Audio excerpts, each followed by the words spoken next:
Hey guys, I'm going to show you how to water propagate today.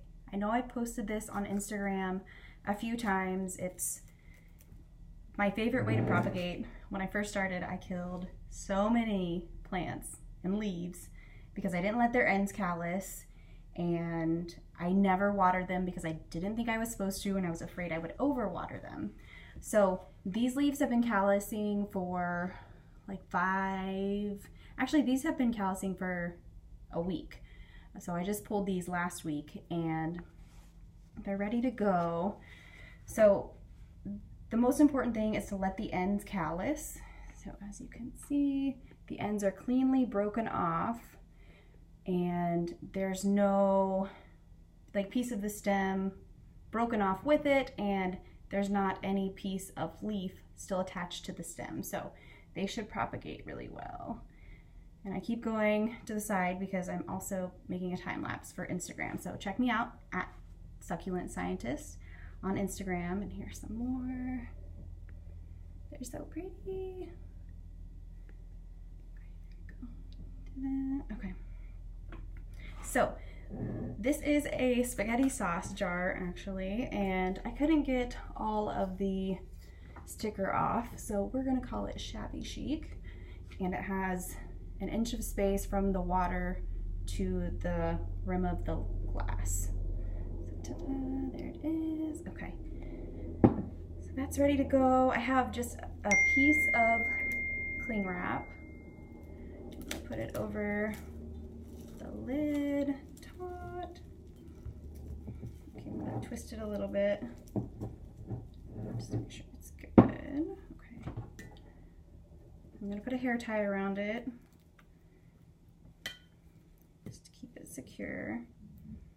And the thing I do love about using a jar is that the screw top for the lid will help keep any hair tie or other like canning lid obviously in place.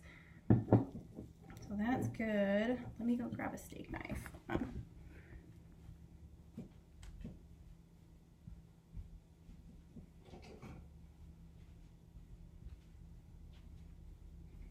So steak knife, this will help us poke the holes.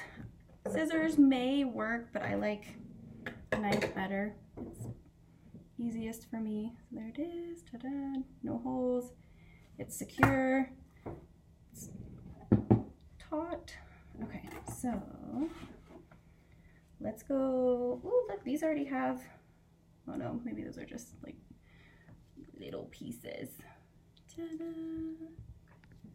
So let's put it in here. Move this closer for you. Okay, so sorry, I forgot I have it on my time lapse too. So you want to make the hole just big enough to fit this end. We're gonna put that in there, guide it in, ta-da!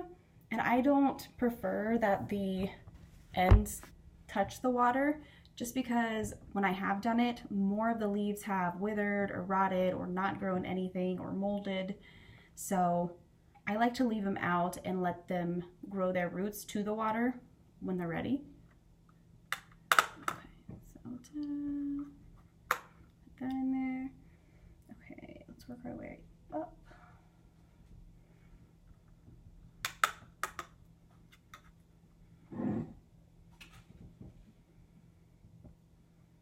And this is a great way to not only save space, but to get quick succulent roots and new petals even, and to grow more succulents, because you can never have enough, right? Oops. It's all trial and error, guys. Okay, I hope that's good. And you don't want the leaves to fall into the water, obviously, because then you'd have to fish it out and that wouldn't be fun. So make it just big enough for the end so that the leaf body itself will hold it up. Ooh, this one has a little baby root. So tiny. Let me get on my shirt. Look at that. Awesome. Okay. This one's going to take off. grow, grow, grow, grow.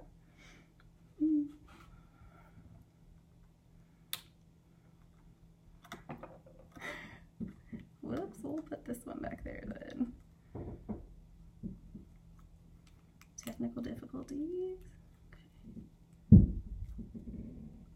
My neighbors upstairs are really loud. My dog is protecting me. Okay, that one's just not gonna work. We'll cover that with a little piece of saran wrap later, just to avoid any air getting into the water, because air can often bring germs or bugs, so we do not want either of those growing on our roots or harming the roots and blooms in any way. Maybe I need to give them more space. Putting them too close together and they're falling out. Looking again for healthy, intact ends. Okay. There we go.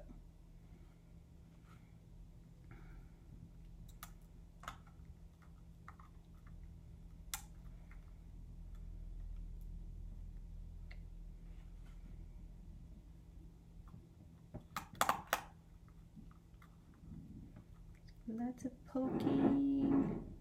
Pretty though. It's real good. Ta-da! So some of these leaves have already wilted, so you can just throw those away. And some of these will likely wilt, so just keep an eye on them, and if they do start looking squishy or yellow, then just pitch them. Put them in your resurrection pile just in case. Okay, that one's kind of ate up. This one looks okay-ish. Okay, we'll try this one.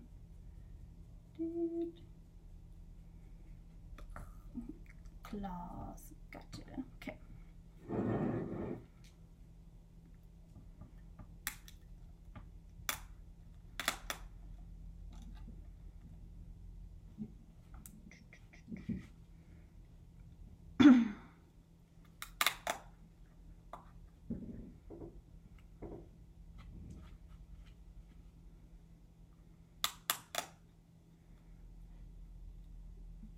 So once these do start developing roots, I like to let them get pretty bulky.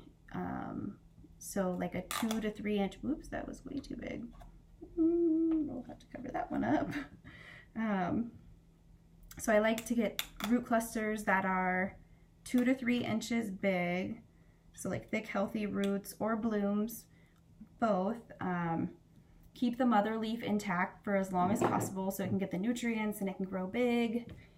And healthy plants, it'll make transitioning to soil easier if it has a little extra nutrient attached power pack. Okay, these ones kind of look squishy, so I'm just going to keep these ones in here. We could try one of these little rubies, maybe. There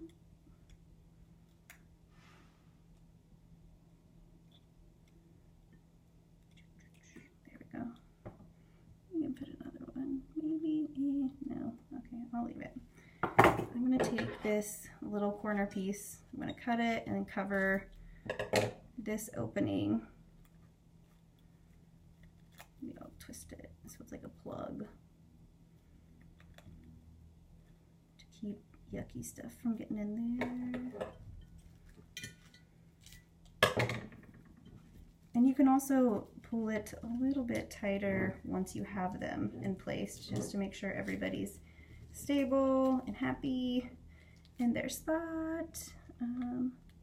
I can use this one. Hold on, let me find a leaf. That one looks kind of icky. This one. Perfect. Ta-da! All right, we did it, guys. Now the waiting game. So be patient. I like to just put it in a windowsill and forget about it. And we'll see what progress we have after like 4 to 6 weeks. Typically by that time we have a decently developed root system on all of them, and you can see who needs tossed out and who's ready to be transplanted. I typically transplant at 8 weeks, but in the summer when it's hot, plants are happy, the roots are growing faster, catalyzes growth, the warmth, so I can often plant them in soil faster in the summertime. But stay tuned, I'll keep you posted, and we'll talk about planting later. See ya.